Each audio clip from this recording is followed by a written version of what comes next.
Welcome students. In this short video lecture, I am going to discuss with you how alpha and beta affect each other. How it happens that when type 1 error indicated by alpha increases, the type 2 error indicated by beta decreases, and vice versa.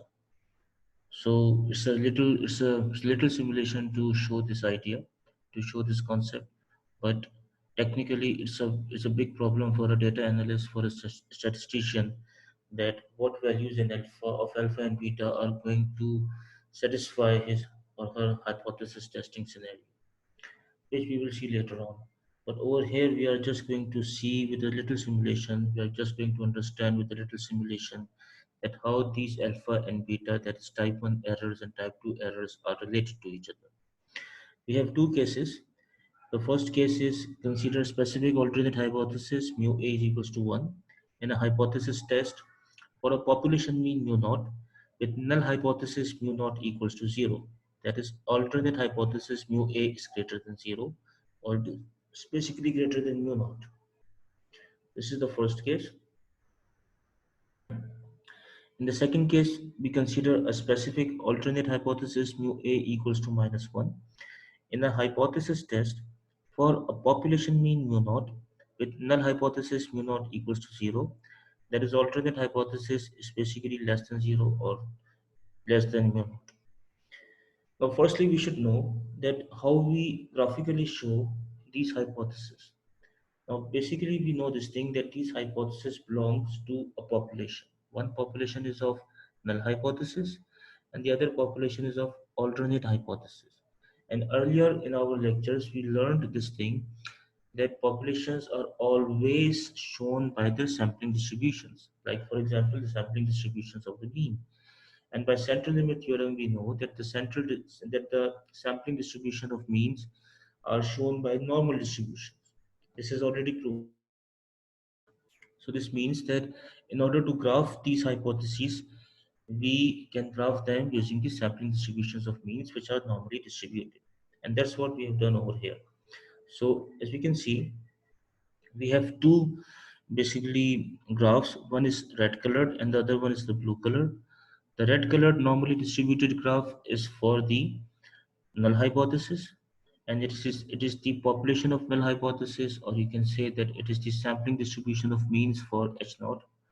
And likewise, the blue colored graph is for the alternate hypothesis, and it is the population of the alternate hypothesis or sampling distribution of mean for the alternate hypothesis, right? On this graph, you can see some labels like mu naught equals to 0, which is in the center of the red colored graph, and mu A equals to 1, which is in the center of the blue colored graph.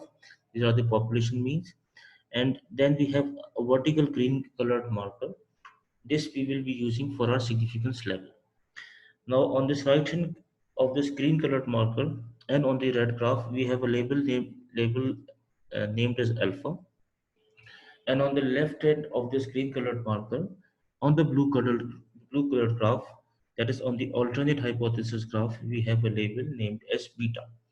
Okay, so these are our two errors. The type 1 error is alpha, which is on the null hypothesis graph, and the type 2 error, which is beta, and it is on the alternate hypothesis graph. Okay, this is again a very important concept to understand, that the type 2 error beta is shown on the alternate hypothesis, and the type 1 error alpha is shown on the null hypothesis. Would you like to answer why this happens? Let me tell you. This happens because the type 1 error occurs when the null hypothesis is true, right? So it will be appearing on the null hypothesis graph. And the type 2 error appears when the null hypothesis is not true, rather the alternate hypothesis is true. So type 2 error will be appearing on the alternate hypothesis graph.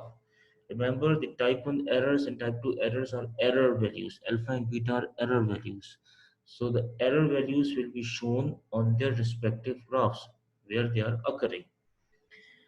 So we have this green colored marker, and we can see that as we slide this green colored marker, which is for the significance level, the border limit for the alpha and beta. So as we slide this green colored marker, like as we slide it on the right hand side, we can see that the alpha area is decreasing on the red colored graph, but correspondingly at the same instant of time, the beta area is increasing on the blue colored graph.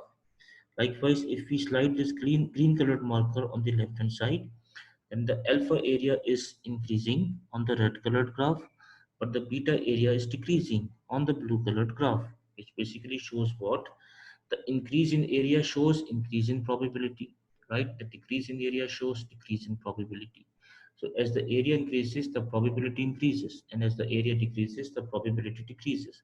So if the area of alpha is increasing, then it means that the probability of type 1 error is increasing. And if the area of beta is decreasing, then it means that the area of type 2 error, that the probability of type 2 error is decreasing.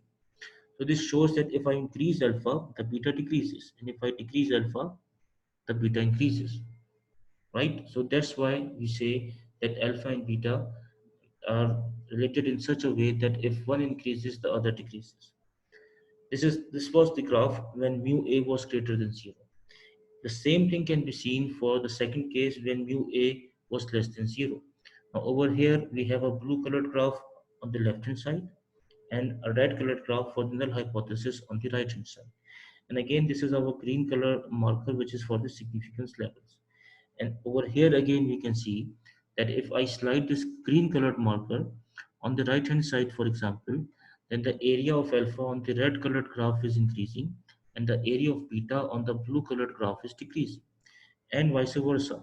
Like if I slide this marker on the left hand side, then the area of beta on the blue colored graph is increasing, but the area of alpha on the red colored graph is decreasing. So I hope this little simulation is understandable to everybody, that how these alpha and beta are related to each other. When one increases, the other decreases, and vice versa. Furthermore, we can also see in both the simulations that if beta increases, then 1 minus beta area is decreasing, and if beta decreases, then the 1 minus beta area is going in the opposite way.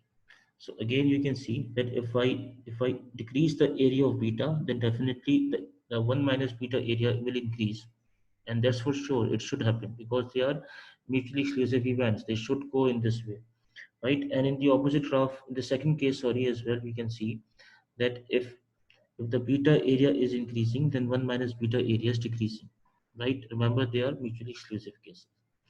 So that's it for this video.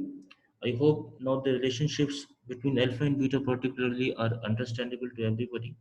But still, if you have any queries, any confusions, you can write down in the comments and I'll get back to you.